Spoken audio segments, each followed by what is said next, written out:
Guys আজকে free fire ম্যাপের ভিতরে যতগুলো প্লেস আছে প্রত্যেকটা প্লেসের থেকে আমরা বয়কট, শুধুমাত্র রিমনাম ভিলেজ ব্যতীত। তো রিমনাম ভিলেজের ভিতরে নাইমে আমাদেরকে পুরো ম্যাচ বুয়া করে আসতে হবে। এখন রিমনামের ভিতরে আমরা ল্যান্ড করব এবং এই জায়গা থেকে পুরো ম্যাচ আমাদেরকে শেষ করে আসতে হবে। রিমনামের ভিতরে গাইস অলরেডি কি পরিমাণে এনিমি নামছে ধারণার বাইরে, এটা তো ভাইবেও দেই নাই।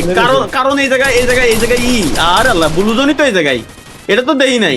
আমরা তো চ্যালেঞ্জ আগে থেকে ডিসাইড করে আইছি। আরে ওর মাইরে বাপ ভিতরে বাইরে একটা নক দিছি উপরে ওই এনিমি আছে, একটু দেখে শুনে আসিস। তিন সাইডে আরে তিন সাইডে থাকুক আর 300-400 থাকুক, মেটার না। দেখ কয়টারে শোয়া দিচ্ছি। আরে রে পিছনে তো মার খাইছি রে। আর 23 আপনি তো ফিনিশ দেন। আর অন্য নিরে মাইরা লাগতেছে, ফিনিশ অন্য কেউ দিয়ে দিছে।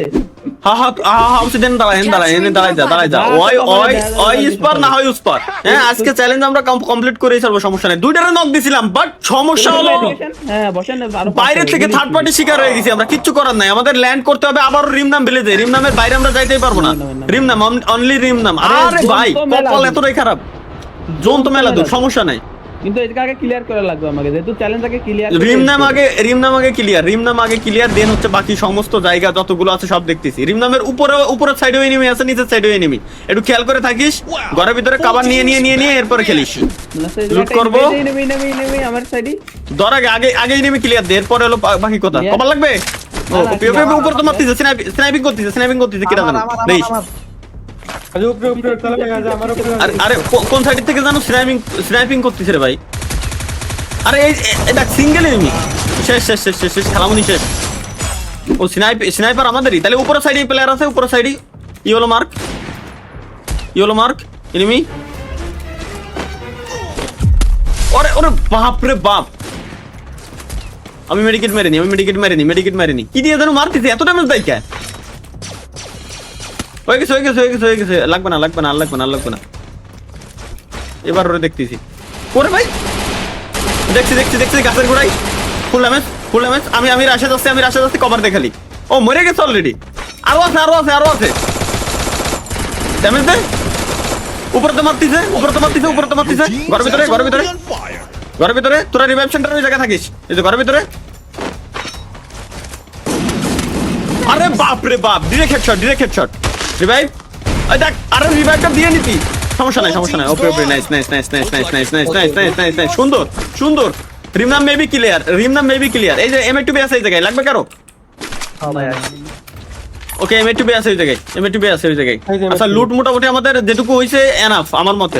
লুট আমাদের ভালো হইছে। এখন তো সবথেকে বড় সমস্যা হয়ে গেল এই জায়গায় জোন নাই। এখন আমাদের তাইলে তো প্লেস চেঞ্জ করাই লাগবে, আদার বয়কট হোক, তারপর আমরা একটা রিস্ক নিয়েই ছাড়বো। কারণ এখন এই জায়গায় জোন নাই যেহেতু গাইস, সুতরাং আমাদের এই জায়গায় আমরা থাকলেই তো আমাদের লসটা কিভাবে? এই জায়গায় যদি আমরা থাকি তাহলে তো আমাদের ইনস্ট্যান্ট মেরে দেবে ভাই। সুতরাং আমাদেরকে তো আমরা চাই না যে আত্মহত্যা করে মরি। এক কথায় জোনের ভিতরে থাকলে তো আত্মহত্যা করে মরা আর জোনের ভিতরে মারা দুটোই তো সমান। আমরা করবোই না। আমরা তাহলে ডিরেক্ট এই জায়গা থেকে আমাদের জোন যে জায়গায় আসবে ওই জায়গায় যাইতে হবে আমাদেরকে। না আমরা যাবো এই যে পুরো পাবজির কপি করে ফেলাইছে এইটুকু। আমরা যাবো হচ্ছে ডিরেক্ট এই জায়গায়, দেখাইছে কোন জায়গায়? পচিনকে ফ্যাক্টরি পাড়ায়, এরপর ফ্যাক্টরি কোনা দিয়ে এরপর পচিনকের দিকে যাবো। ঠিক আছে, লেটস গো। দেরি করিস না, চলে আয়। পচিনকে ভয়ের লাভ নাই, কিন্তু ক্লক টাওয়ারে আমরা যাবো না। ক্লক টাওয়ারে যদি আমরা যাই ওই জায়গা থেকে তো এমনিও মাইরে দেবে। আর যেহেতু একবারই চান্স দিছি, আমরা লোকেশন চেঞ্জ করতে পারবো না। চলে আয় ডিরেক্ট চলে আয়, যেহেতু আমাকে জন্য পুরো জায়গা বয়কট। হ্যাঁ কোনো রিস্ক নিয়ে যাবে না। আমার কাছে যথেষ্ট পরিমাণে এমো আছে, তোকে যদি কারোর এমো লাগে তো নিতে পারে। শটগানের এমো খালি 86 এমো আছে, এত এমো তো আমাদের জিন্দেগি তো লাগবে না। লাগবে 1000 আমার কাছে 1000 করে লাগবে না। তাহলে সবার কাছে আলাদা গান, সমস্যা নাই। আর উল্টো পাল্টা ফায়ার দেওয়ার দরকারই নাই, এনিমির লোকেশন দেওয়ার দরকারই নাই। আগে হচ্ছে আমরা আমাদের লোকেশনে যাই, কারণ লোকেশন ডিসাইড কেবলমাত্র করছি যেহেতু লোকেশনে যাবো আগে, এর আগে অন্য কিছুই না। তবে আশেপাশে যদি গাড়ি থাকে তো গাড়িটা নিস, একটু সেফ থাকি। এনিমি যদি যদি এনিমি আমাকে মারি দেয় তাহলে তো টোটালি লস প্রজেক্ট, কোনো লাভই হলো না। ডিরেক্ট পিছন দিয়ে আমরা পচিনকে সাইডে উঠবো, মার্স ইলেকট্রিকের পাশ দিয়ে এরপর যাবো পচিনকে। ঠিক আছে, ঠিক আছে। আমরা ওই জায়গায় যাই, ফাইট শুধুমাত্র নিতে পারবো। যাওয়ার আগে হ্যাঁ ওই জায়গায় যে ফাইট না যাওয়ার আগে আমরা কিভাবে ফাইট করব? তবে হ্যাঁ, যদি পথে অনেক বড় বিপদ চলে আসে তাইলে ফাইট। আর যদি ওই জায়গা থেকে আমরা বাইচে ফিরতে পারি, যে আমাদের ফাইট না করলেও চলে, আমরা বেরোতে পারবো ওই জায়গাতে, তাইলে আমরা যাবো। নাইলে শুধু আমরা যাবো না। দেখিস আশেপাশে খালি দেহে রাইস। বাহুবলী পরে দেখ, ডিরেক্ট পচিনকের দিকে উঠবো। দেখিস দুই সাইড থেকে প্রেসার খাইতে পারি আমরা। এক হচ্ছে মার্স ইলেকট্রিক আর হচ্ছে ফ্যাক্টরি, দুই সাইড থেকে বড় সড়ো প্রেসার খাইতে পারি, একটু দেশ শুনে এরপরে আসবি আরে ডিরেক্ট আগে সমস্যা নাই। পচিনকের এরিয়ার ভিতরে ঢুকে এরপরে ফাইট। বাট এর কোনো পরবর্তী enemy জোন নাই, যদি আমার আমরা রাডারে পচিনকের দেখতেছি, ভিতরে কোনো না enemy পাই নাই। তাহলে তো আমাদের লস প্রজেক্ট। আমার রাডারে তবে- দেখতেছি দুই পাশে কোনো এনিমি নাই, পচিনকে একটা এনিমি আছে। আচ্ছা আমার কাছে পেটের স্কিল আছে তো আমি পেটের স্কিল দিয়ে ট্রাই চেক করে দেখতে পারি। না না জিরো এনিমি, জিরো টেনশন নাই। এই আফ্রিদি ভাইয়ের কাছে আছে আর্সেনাল, তাহলে আমরা আর্সেনালটা পচিনকে চলে আসি যে তো আর্সেনালটা খুলে যাই। আর আর্সেনাল খুলে দেয়। 500 টাকা আর 500 টাকা লাগবে কে? আবার জাদুতে খুলে এই যে গেল। এই যে আর্সেনালে চলে আসি, টাকা লাগবে কে? কি তো রয়েছে দেখতেই পাচ্ছি। আচ্ছা লুট আমাদের যেটা আছে আর লাগবে না ভাই, আমরা পচিনকের এরিয়ার ভিতরে আইছি, ঘরের ভিতরে আমরা কভারে থাকি। একটা কাজ করি, পচিনকে যাই আমরা হিট লিস্ট মারি যাতে এনিমি আমাকে মারতে আসে। আফ্রিদি ভাই ওগুলোর দরকার নাই ভাই, আউল ফাউল জিনিস নিয়ে শুধু দরকার নেই। টোকেন গুলোরে বাঁচাই রাখেন, কাজে লাগবে না খুব শীঘ্রই। কারণ পচিনকের এই জায়গায় সব জন পুষাররা রিভাইভ দিতে আসবে না, এই যে পুষার পড়তে প্রচুর পরিমাণে। টোকেনটা খাই ভাই। হ্যাঁ টোকেন এগুলো তো লাগবে। পচিনক এরিয়া গাইস এখন হচ্ছে আমাদের এরিয়ার ভিতরে এখন কোনো ফাইট চলবে না। আরে ভাই কপাল এতই খারাপ, এ পরবর্তী জন্য আমরা পাইনি, এত দূরে জন দিলি হয়। এখন যদি আমরা এই যে কোথাও তোর এই দিক দিয়ে যাইতে যাই, এই জায়গায় এয়ারড্রপ লুট করতেছে মানে ফুল স্কোয়াড আছে, ওই জায়গা থেকে মার খাবো। ডিরেক্ট পিকের ভিতর দিয়ে যাইতে গেলে আমরা মার খাবো, তাইলে কেপ টাউনের ওই সাইডে যাইতে গেলে আমরা মার খাবো, কিন্তু ওয়ে নাই। আচ্ছা আমার মতে সব থেকে ভালো হয় এখন কেপ টাউনের এই সাইডে গেলি, কেপ টাউনে যাবো আমরা, কেপ টাউনে যাবো ভাই।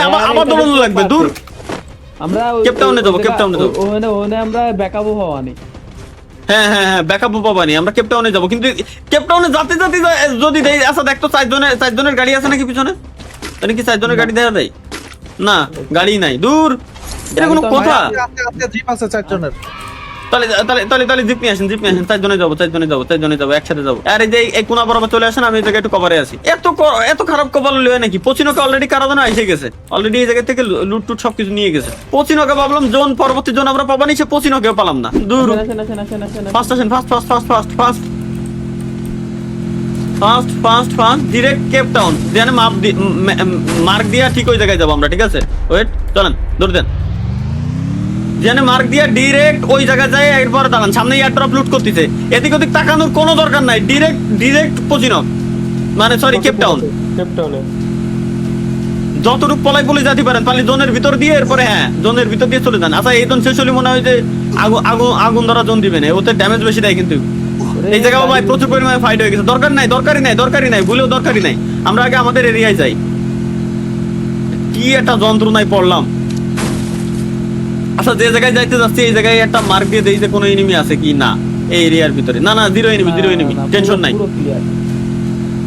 নাই। আরে একটা ঢুকছে, সমস্যা নাই। নিউ ওয়ান প্লেয়ার কেবলমাত্র নামছে আকাশেতে, ওটার মারি দেবো আমরা। ওটার মারি দিলে কেপ টাউনের এরিয়া সম্পূর্ণ আমাদের। এই যে সামনেই তো ওই যে মনে হয় গাড়িতে, হ্যাঁ এই যে গাড়িতে গাড়ি ধরেন আমি বাধা দিচ্ছি, গাড়িটা বাধা দিচ্ছি। গাড়ি বাড়ান ও ফাটিতে পেশাদ দে। ও কত বল মারবে দেখ বয়সকে। ওপে নক ভাই বাদ দেন এবার কভারে আসেন। কেপ টাউনের একেবারে ওই কর্নারের সাইডে জোন আছে, এদিক ওদিক যাওয়ার দরকার নাই। সবার কাছে যথেষ্ট পরিমাণ লুট আছে, খালি এদিক ওদিক যাওয়ার দরকার নাই ভাই, টাইম ওয়েস্ট করার দরকারই নেই। আল্লাহ বলে এবার জোনটা আমরা খালি পালিয়ে ভাই। জোন এবার পালিয়ে, এবারে যদি জোন না পাই তাহলে ভাই আমার আর কিছু করার নাই। মানে টোটালি আমাদের লাক আমাদের ফেভারই নাই, টোটালি নাই। আচ্ছা এই জায়গায় VSK 94 আছে, কারো লাগবে? পিছনে এই যে পিছনে আছে।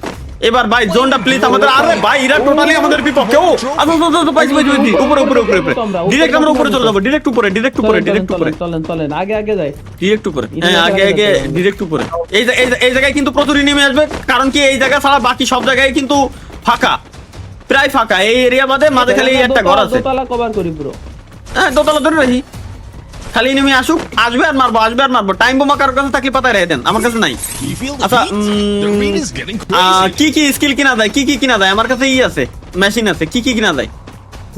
লঞ্চ প্যাড কিনে রাখবো নাকি একটা? ডেঞ্জার কিনে না লঞ্চ প্যাড কিনে রাখি, কারণ কি লঞ্চ প্যাড দিয়ে দেখা গেল ইমার্জেন্সি যদি ভাগা দরকার হয়, এই জায়গা থেকে লোকেশন চেঞ্জ করা দরকার।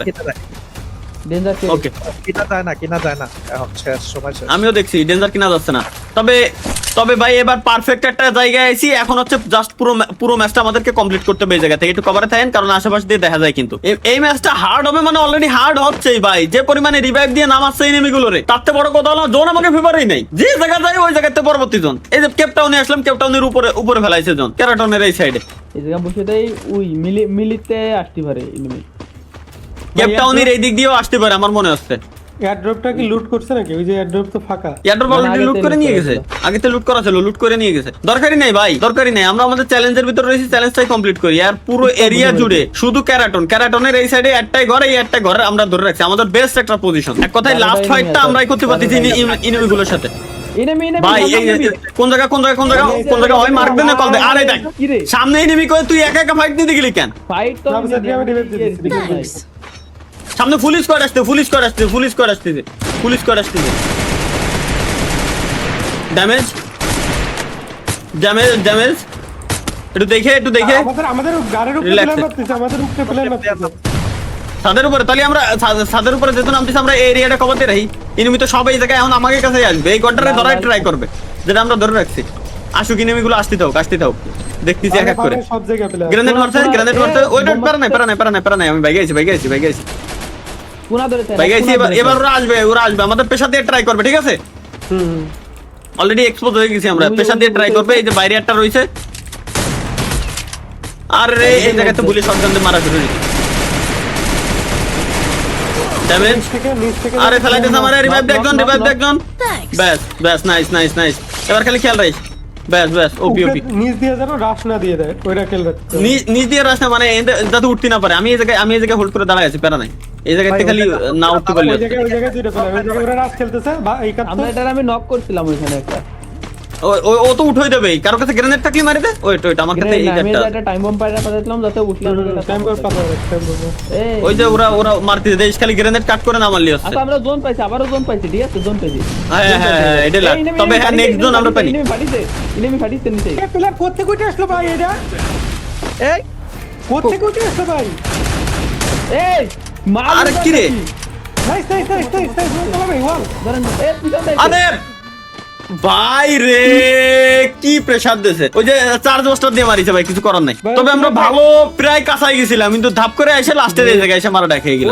বাট আমাদের চ্যালেঞ্জটা সুন্দর ছিল। ভিতরে ঢুকতে কিরকম আমি জানি না, আমার মনে হয় কি সোজা ঘরের ভিতর দিয়ে ওই জায়গায় উপরে উঠে আইছিল, দেন হচ্ছে একেবারে জানলার এই সাইড দিয়ে আইছে, এছাড়া তার কোনো ওয়ে দেয় না। আর নালি মনে হয় ওই যে প্রথমে নাম ছিল নাকাই দে, ওইটা মনে হয় চুপচাপ বসে উঠেছিল। হতে পারে, হ্যাঁ তাও হতে পারে। ওর স্কোয়াড আইছে, এরপরে ও আইছে, হ্যাঁ এমন কিছু হতে পারে। যাই হোক, তারপরে আমরা যথেষ্ট পরিমাণে ভালো খেলেছি। তো ধন্যবাদ গাইস, এই ছিল হচ্ছে আমাদের আজকের চ্যালেঞ্জ। প্রায় চ্যালেঞ্জের কমপ্লিটের সন্নিকটে আমরা ছিলাম। আমরা হয়েছি হচ্ছে কত নাম্বার টিম আমরা একটু দেখি। আমরা হয়েছি হচ্ছে 4 নাম্বার টিম। তো দেখা হচ্ছে ইনশাআল্লাহ গাইস পরবর্তী কোন একটা আলতু বলতো এরকম ভিডিওতে। সে পর্যন্ত সবাই ভালো থাকবেন, সুস্থ থাকবেন, চ্যানেল সাবস্ক্রাইব করে রেখে দিন। 3 মিলিয়ন প্রায় হয়ে যাচ্ছে। আল্লাহ হাফেজ।